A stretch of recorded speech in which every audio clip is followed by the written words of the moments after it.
Planet America's fake news. What the hell is going on here?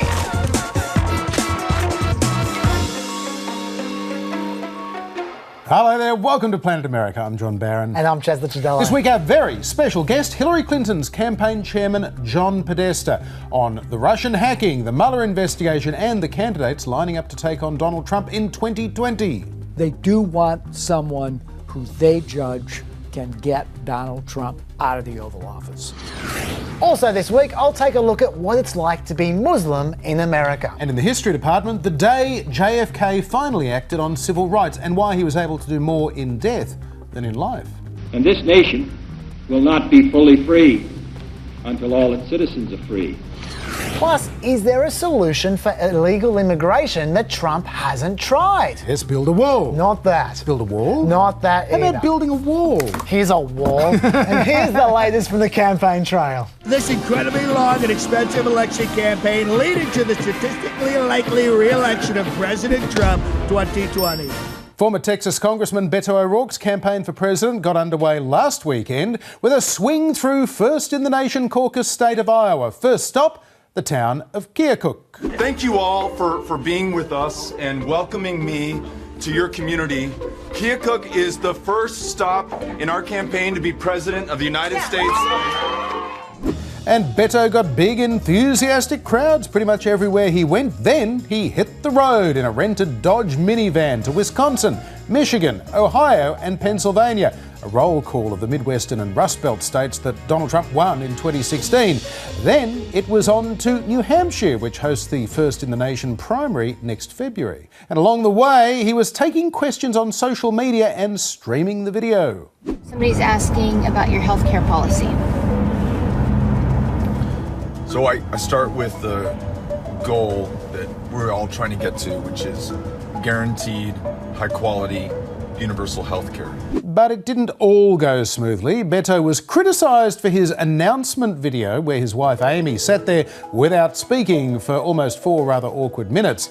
Even more awkward, Beto's misspent youth as a hacker and his teenage attempts at writing, which came out this week, including a fantasy story involving the running over of children.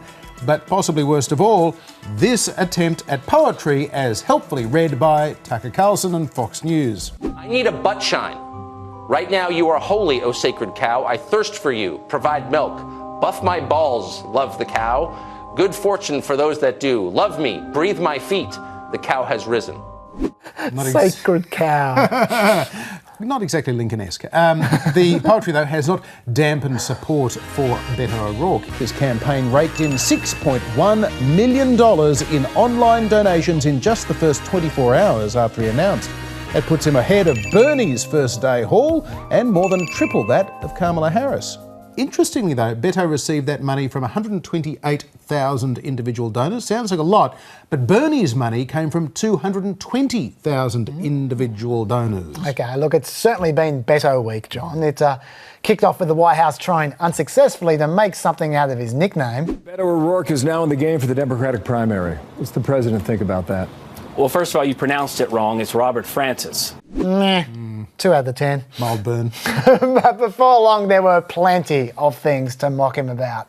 Like Beto's weird obsession with standing on counters. He does it everywhere. Even when Beto doesn't need to stand on a counter to be seen, he still stands on the counter. Dude, you're the size of a small giraffe. Get down.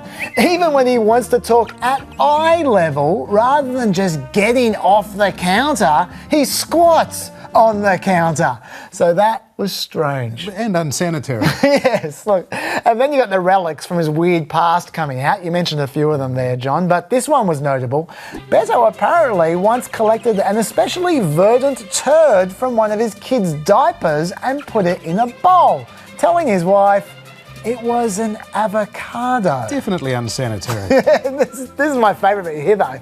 Beto didn't confirm the story, but he did allow it sounded like something he would do. Well, that'll put to bed those suggestions that Beto takes his wife for granted, won't it? Now, look, don't get me wrong. The cult of Beto is still in full effect. Some of his supporters seem to be carving out crop circles for him here, but even during his first week, people have started noticing a distinct lack of policy from O'Rourke, and the subtext became text when he visited a Pennsylvania college. When are we going to get an actual policy from you instead of just like platitudes and nice stories? Ouch. But look, that's not entirely fair, because O'Rourke did make at least one policy commitment this week that could be massive. Every major Democrat contender so far has expressed support for some variation of Bernie Sanders' Medicare for All policy. We're talking single-payer, government-run healthcare as soon as possible, but not O'Rourke. This week, he advocated for a plan called Medicare for America. And it goes like this. Those without insurance, those on Obamacare or Medicaid, and the newborn are all enrolled into Medicare. So that's universal coverage right there. Employers keep offering private health insurance though, unless either the employer or the employee want to opt into Medicare. So you can keep your plan. Everyone on Medicare except for seniors pay premiums and out-of-pocket costs based on their income, so it raises some cash, but the poor still pay nothing. And doctors are paid at Medicare rates, so it saves a lot of money, just like Medicare for All does. Now, the political theory behind Medicare for America is that Medicare for All polls well at 56%, but if you tell people that it might eliminate private health insurance or it might lead to higher taxes, then it suddenly polls at 37%. And if you tell people it might threaten the current Medicare program or lead to delays in treatments, then it polls even worse.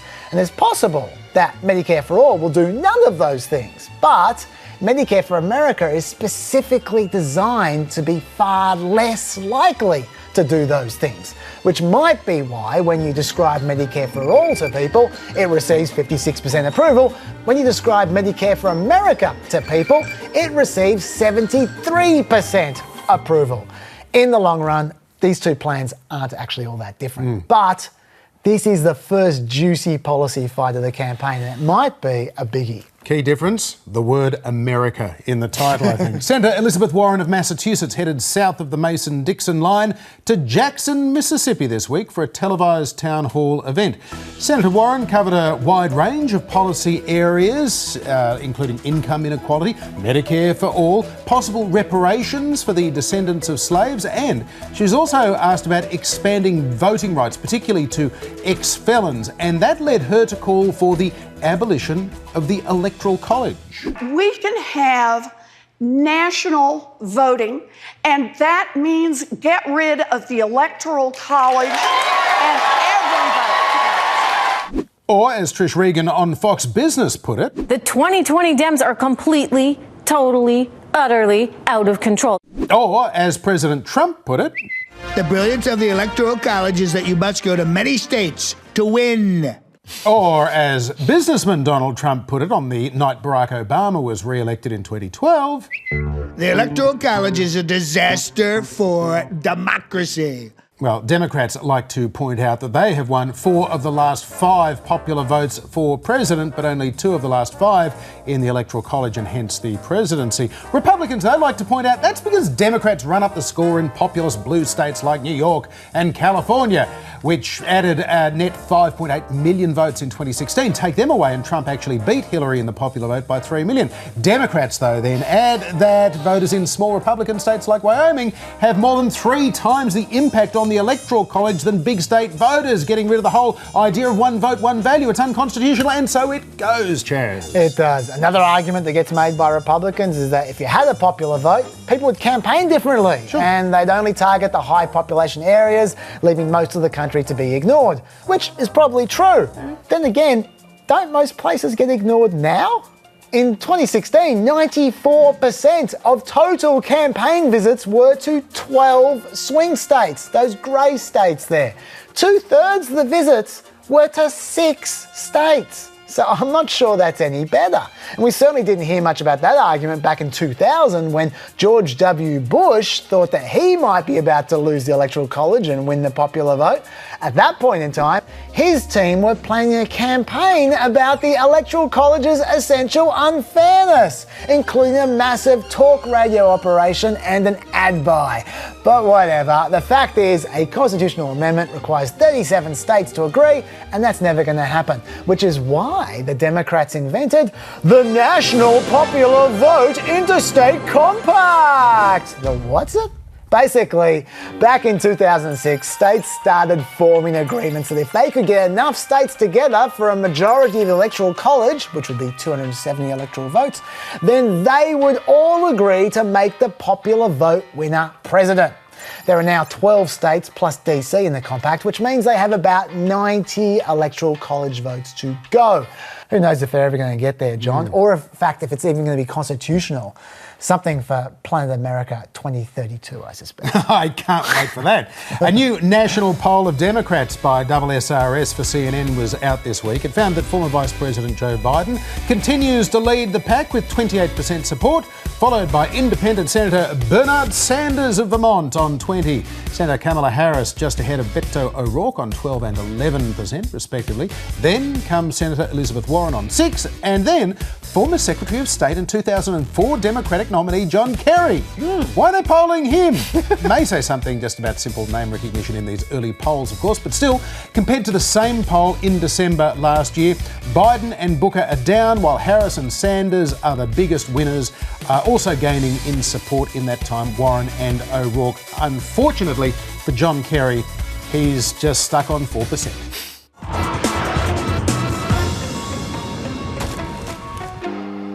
And now to John Podesta. He was the White House Chief of Staff for President Bill Clinton in the late 1990s and chairman, of course, of Hillary Clinton's 2016 presidential campaign.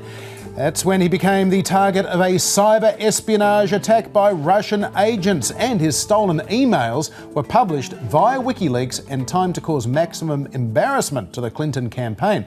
John Podesta is also an influential Democratic Party elder and taking a very keen interest in the campaign to defeat Donald Trump in 2020. I began our conversation by asking him about the latest entrant in that already crowded field, Beto ORourke. You know, I think he created a lot of energy, a lot of excitement during his run for the Senate. Texas is a very tough state for us and has been for nearly 30 years since Ann Richards was governor down there. And Beto got very close. I think he did his better than any Democrat has done statewide in a long time. And I think he did it by really connecting with people in Texas but around the country. Different kind of politics, Obama-style politics, I think. Most famous moment for him, I think, was when he got a relatively tough question, hostile question maybe, about NFL players taking a knee in protest of police shootings in the U.S. that had killed a lot of young African-American men. And he responded by showing a lot of empathy to the questioner, but then standing his ground on the ability of people to protest in the U.S. And I think that just propelled him into national consciousness. So I think he starts off with a lot of people kind of anticipating that he's got a little bit of magic going for him, and we'll see what happens. There's some good other candidates too. As a long-time Clinton supporter, both Bill and Hillary, how do you feel about the fact that whereas Hillary Clinton had her years in the White House as First Lady, she was a senator, she was Secretary of State, she ran for president twice, Beto ORourke had 6 years in Congress. Nobody really noticed him until he ran for Senate last year. Before that, he was a councillor and a punk rocker.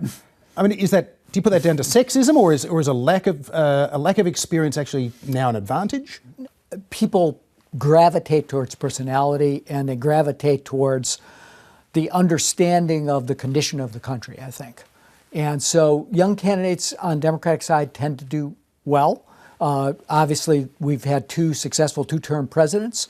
Bill Clinton emerged as the governor of Arkansas. Not too many. He was known in the political class, but hardly anybody knew who he was. But he had the ability to explain the economy, explain the condition of America, and I think people connected to that. And then as I said about President Obama, I think he had a reach into the hearts of Americans that was powerful. With respect to Hillary, I think obviously she would have been a great president, and put my heart and soul into making that happen. And I think it's fair to remember that she got more votes than anybody ever running for president, except for Barack Obama. It just we didn't succeed because we didn't win the Electoral College, and I think that they respected Secretary Clinton, but I think that O'Rourke has the ability to kind of get into people's hearts maybe before he gets into their heads about exactly what his program will be. Let's talk about 2016. I imagine it's a topic that you're not crazy about revisiting endlessly. I think it was in March that you famously got that email to your Gmail account. Do you remember that moment distinctly, or was there so much going on and you weren't really paying attention? What happened? No, I don't remember it. And it's a kind of long and complicated story, but it's hard to relive the moment. But one of my staff asked somebody whether it was real. They got the advice from an expert that it was. My assistant actually clicked on the email, and the rest is history. So it was obviously painful for me personally, but I think what's the important about this is a Russian intelligence agency directly attacking democratic institutions, siding with one candidate in the presidency, and trying to do maximum damage to someone who they viewed as someone who was unfriendly to the policies of the Russian president. And this was all approved by Vladimir Putin. So I think before there's a Mueller report, we know all that because that's already been well established. We're all still anxiously awaiting Special Counsel Mueller's report into all of this. Mm-hmm. Are you still holding off on your judgment, or do you already have an idea as to what you think was going on, the depth of the coordination or collusion that may have occurred? Well, I think there was, in my view, there was definitely collusion. There were 110 contacts between the Trump campaign and agents of the Russian government. There's the famous meeting in Trump Tower that involved Don Jr., Jared Kushner, Paul Manafort, with agents who said they were coming with fruits of the Russian prosecution service. So I think there was definitely collusion. The question is there a criminal conspiracy? And that's something I think that Mr. Mueller has been investigating. He'll render a judgment about that. This has been the most tight, buttoned-up operation that I think we've witnessed in Washington. There have been no leaks out of it. I think he's run it completely by the book. So he will render some judgment about whether there's additional wrongdoing, potentially additional indictments, and he'll hopefully, I think, give a context that the American people can support and respect because it's been done with such professionalism. If, hypothetically, it is shown that now President Trump knew about the June Trump Tower meeting, he knew that Paul Manafort was very keen, for his own financial reasons and otherwise, to insert a more pro-Russian plank in the Republican platform at the convention. He knew that Roger Stone, his old friend, had been in touch with intermediaries, if not WikiLeaks, directly. He knew all of those things and approved it and was happy for it to go ahead. What should the consequences be in that scenario for Donald Trump? The legal consequences of actually engaging with a foreign power are ones that are rested with the Congress, I think. U.S. Justice Department policy is you don't indict a sitting president. But if that's what Mueller finds, then I think if he finds the facts as you just stated them, or finds facts that the president actually obstructed justice when he was firing Jim Comey, interfering in the investigation, trying to suggest pardons to people so that they wouldn't speak up, that's a province of the initially of the House of Representatives and through an impeachment proceeding. Whether this is the circumstances in which you impeach a president, as you know, Speaker of the House has suggested that's a very high bar, and that the country shouldn't be divided unless that high bar is met. The American public has to render a judgment. Is this man fit? Is he temperamentally suited to office? Is he operating in the interests of U.S. national interests when he's playing footsie with a foreign power and indeed in the course of the election encouraging them to break the law in the United States? And my sense is that he will face that judgment in November of 2020. He's probably unlikely to be impeached and convicted because of the phalanx of Republican support he has in the Congress. But I think that this can be correcting essentially in the political system. Let's circle back and finish where we began, looking to 2020.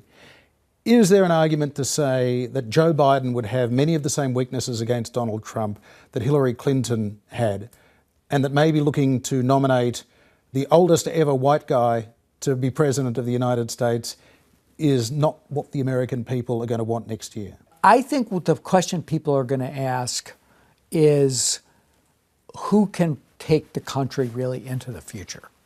And I think he has the burden, as someone who's been around politics for a long time, of not seeming like I'm just going to restore the past, but I'm going into the future. And if he decides to run, and I think he will, he'll have support. He's very well liked inside the party, but that's tough to overcome. And I think that, he'll have to make that sale. But right now, I think that his age is, in fact, his age and his experience, his being part of the establishment, etc., you have to say, gives him assets, but it also gives him a burden. Final question, Bernie Sanders, if he's the nominee next year, does he divide the Democratic Party? Would he be another McGovern that would be ultimately unelectable and unpalatable? He's 78 years old. He's kind of a grumpy old man. I think that whether he can recreate the magic that he had in 2016, I think is question mark. He's certainly been successful raising money on the internet, which he was able to do in 2016, but his announcement of his candidacy proved that was strong. I think Democrats will rally to Bernie if he gets through the primaries and becomes the nominee. The problem, I think, for him is, can he assemble the independent voters in the center of the American electorate, or does he provide a stronger target for Trump? And I think Democrats who actually decide the primary they will kind of be watching this campaign unfold over the next 10 months before the Iowa primaries, making something of a judgment. Can I convince, if I go with this guy, or if my peers in the Democratic Party go with him, can I convince my more moderate, more independent voters that they want to entrust the country to him, with Trump coming at him pretty hard as a socialist? I think if Democrats nominate him, I don't think that people who self-identify Democrats will abandon him. His problem is bringing back the middle and bringing back independent voters. Thanks very much for your time. In the wake of the tragedy in New Zealand, there's been a certain amount of ambivalence out there about Muslims in America. They have their supporters. I love the Muslims. I think they're great people.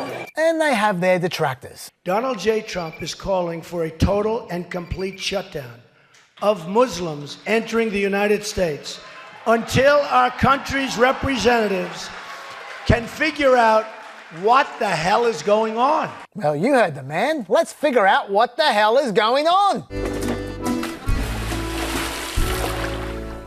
There are 3.45 million Muslims in America, or 1.1% of the population. They're obviously making their mark because Americans think Muslims make up 14% of the population. So close.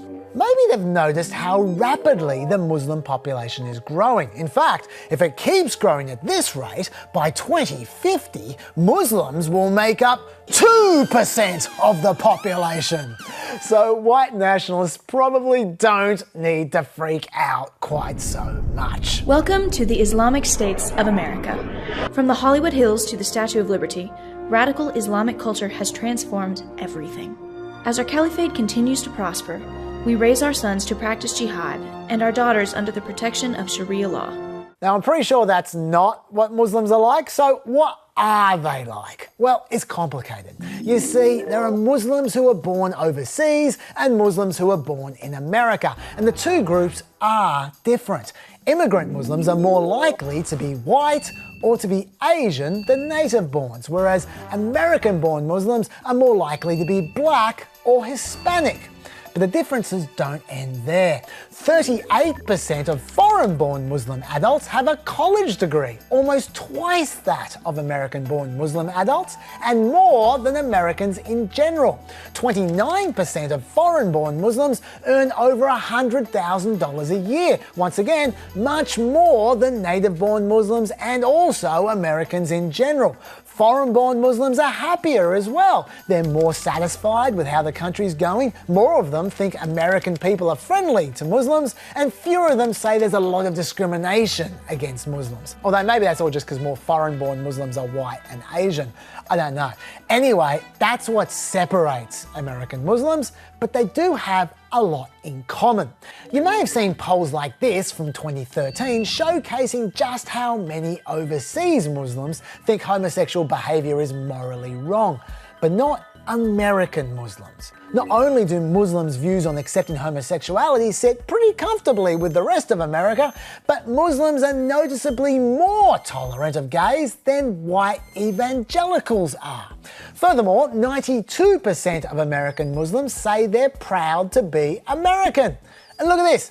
69% of American Muslims say that working for justice and equality in society is an essential part of being Muslim, and 62% say working to protect the environment is. And both of those aspects are more essential to being Muslim in their eyes than following the Quran. But the part of being a Muslim that some Americans like to focus on is this. We problem in this country, it's called Muslims.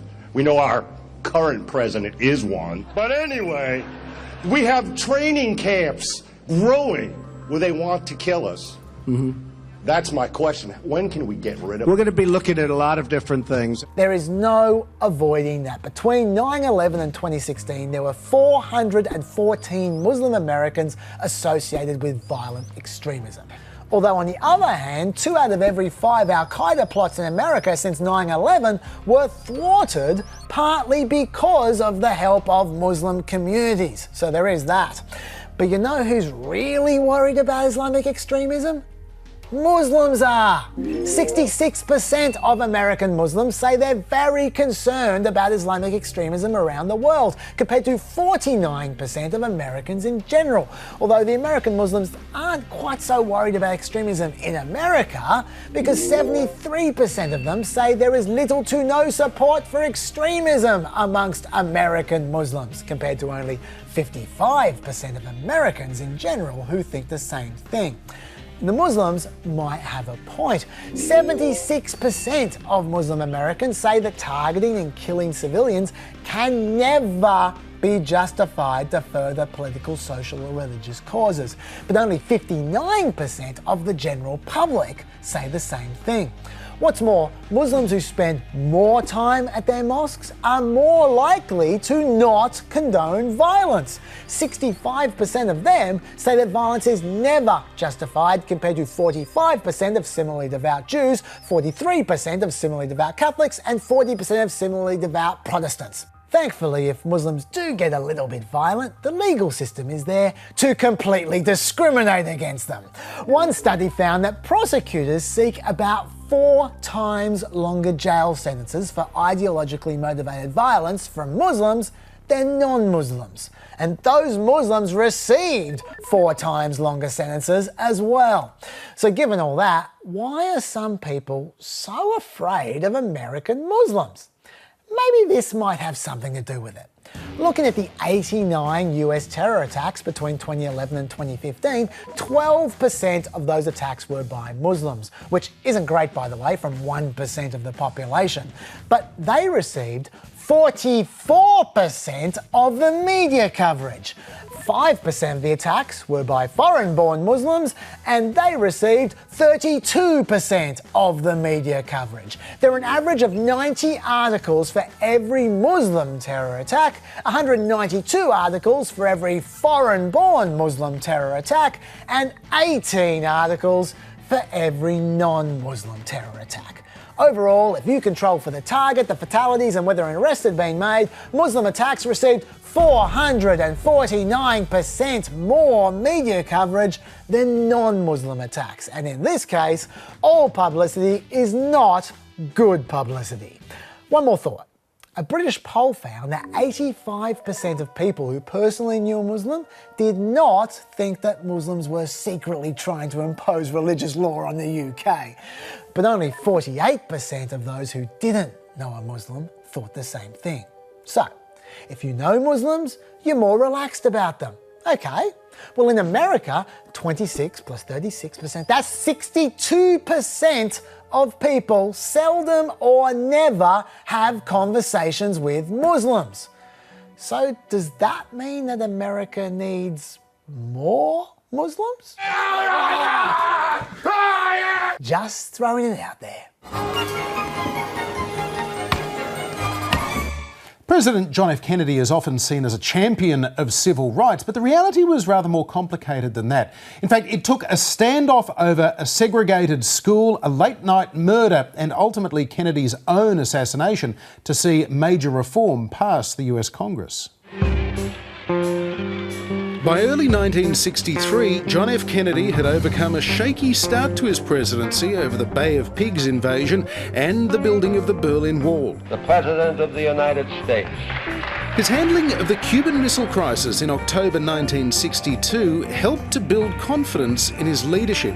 And 2 years into his presidency, Kennedy's approval rating was at 70% in the Gallup poll. And while danger continues, a deadly threat has been removed from Cuba. But if Kennedy had found his feet on foreign affairs, he was still dragging them on the issue of civil rights for African Americans. As a Democrat, Kennedy relied on the support of conservative Southerners in states that still practiced segregation, the idea that it was legal to provide separate but equal facilities to different races. You've got to keep the white and the black separate.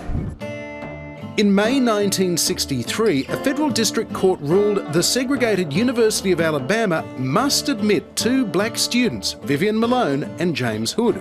As head of the federal government, Kennedy was determined to enforce the decision. Every other state in the country has integrated their state university, and I would hope that Alabama would follow that example.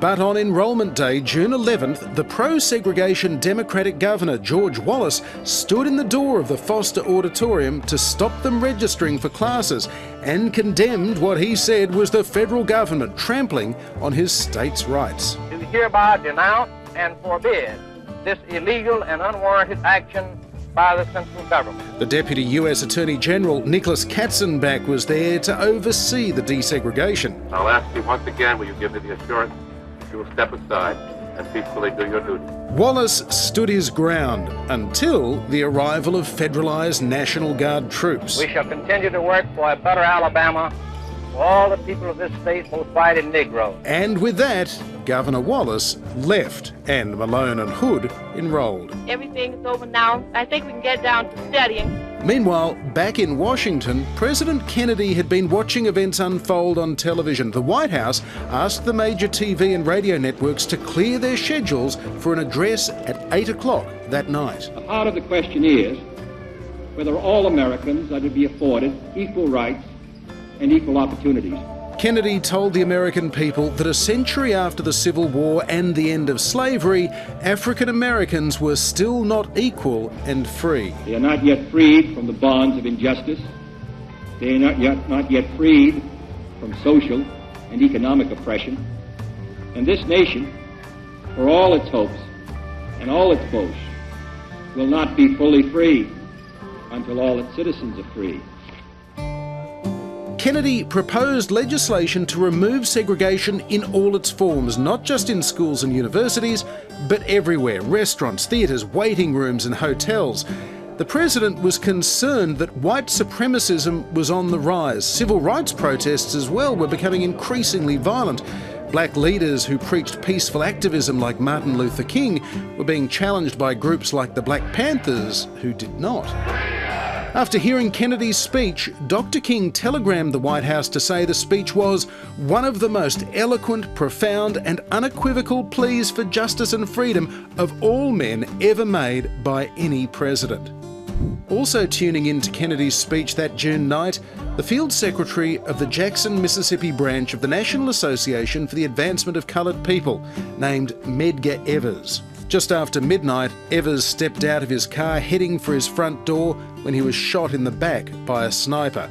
An hour later, he was dead. This tragic occurrence should cause all persons of goodwill to be aroused and should cause them to be more determined than ever before to break down all of the barriers of racial segregation and discrimination. In August, Dr. King led the March on Washington, 200,000 Americans calling for Congress to act on civil rights.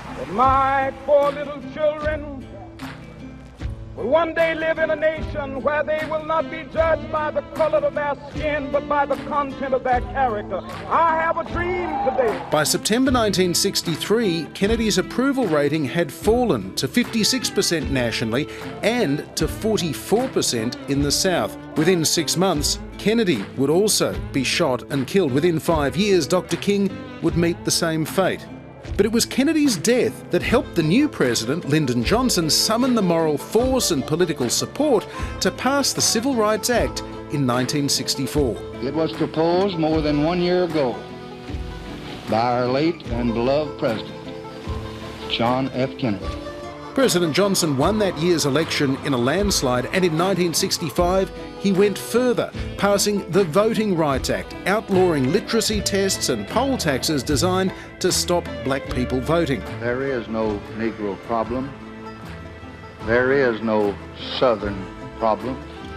There is no Northern problem. There is only an American problem. The Civil Rights and Voting Rights Acts hastened a profound political realignment. White Southerners turned away from the Democratic Party for the first time since the Civil War to instead support the Republicans, the party of Lincoln, the great emancipator, while African Americans increasingly embraced the once pro-slavery Democrats as the new champions of civil rights. It was a fundamental shift that has lasted to this day. Well, nothing is happening on the southern border like it's supposed to. The number of attempted migrants are still increasing. This week, 2 groups showed up within 5 minutes of each other. We're talking 430 people there. There are the photos. Trump promised to end catch and release, but these constant entries are leading immigration officials to just dump hundreds of migrants who have American sponsors at bus depots and just let them sort themselves out. In just 3 months, there have been 14,000 migrants dumped in Phoenix, 37,000 dumped in South Texas, 24,000 dumped in El Paso, and 8,000 dumped in San Diego. And as for Trump's big solution, the wall, the Border Patrol have now admitted that they have built 0 walls in new places during the Trump administration. They hope to start building new wall in April. So things aren't great for Trump on the border. And yet, there's a potential strategy to fight illegal immigration staring him squarely in the face. To the wall! Big, beautiful wall. How to reduce illegal immigration in a humane way is a tough question. But consider this. Out of the 10.7 million illegal immigrants in America, 8 million of them have something in common. A job. And if they didn't have a job, people don't get work here, they're going to self-deport to a place where they can get work. There you go. I think we can all agree that this is a very sensible way to maniacal. Hear me out. There's this program called E-Verify. This is it right here, where an employer can enter, say, George Washington's name and check out if he's a legal resident. Spoiler alert, he is. And the idea is you don't hire someone unless they pass the test. Like this, employment authorized, yay! Now, when Arizona implemented E-Verify in 2008, the number of unauthorized workers dropped 33%. Although admittedly, the system does have some problems. Like for instance, it makes too many mistakes. Over a 10-year period, 580,000 legal workers had their jobs either held up or taken from them because of E-Verify mistakes. Also, even though E-Verify now covers almost every employer in 8 states, that's 10% of American employers there, a number of states don't really enforce it properly. Take, for instance, South Carolina. Now, they had 2% of their employers audited in 2017, and 17% of those employers broke the laws about E-Verify. But guess how many had their licenses suspended? 0! In fact, to generalise further, the chance of any employers being investigated for violating any immigration laws at the moment is only 0.03%. But theoretically, if you put more money into eliminating E-Verify errors and you actually enforced it, E-Verify could make a huge difference. It certainly polls well, 79 to 19%. Furthermore, this is one of those few immigration reforms that could actually get up. A Democrat even sponsored a bill to implement E-Verify nationally last year, but it went nowhere. In fact, this week, Trump even proposed cuts to the E-Verify program. So what is going on? Well, you need to be careful, because those illegal immigrants with jobs, they're performing valuable tasks. They make up 5% of the workforce, including 15% of the construction industry, and a whopping 53% of farmhands are illegal immigrants. Americans simply do not want to be farmhands. I guess there's just too much glamour. And there's that whole super dangerous job thing as well. In fact, one 2015 study estimated that if they removed the illegal immigrants from the dairy industry, 15% of dairy farms would close and milk prices would increase by 90%. Now, I know what you're thinking. Why don't you just pay dairy workers properly then? Well, apparently, dairies are now paying $14 an hour, which in rural areas is a decent wage. And Americans still don't want those jobs. That could be one of the reasons that when Arizona got rid of all those illegal immigrants back in 2008, less than 10% of their jobs ended up going to legal workers. So maybe that is why the administration isn't pushing E-Verify. Or a cynic might suggest it could be related to the fact that as at the end of 2018, only 5 of the Trump organization's 565 companies even bothered to check if they were hiring illegal immigrants. Now, to be fair, they say that that's now changed. But if border security was truly a national emergency, then you'd think that... Next graphic. Next graphic. Do you want me to dub you into Peter Dutton? Sorry, Mr. Chaz, I'll work faster. Good help is so hard to find.